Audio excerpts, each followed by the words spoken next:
बेकिना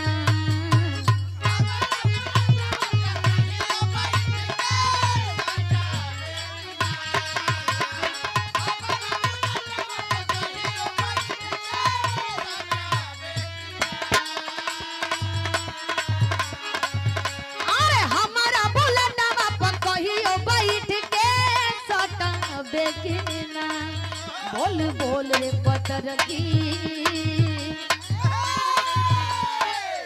बोल बोल रे पतर की हमारा से पट बेकिना मेरे मौसा जी हैं गलत अल्फाज में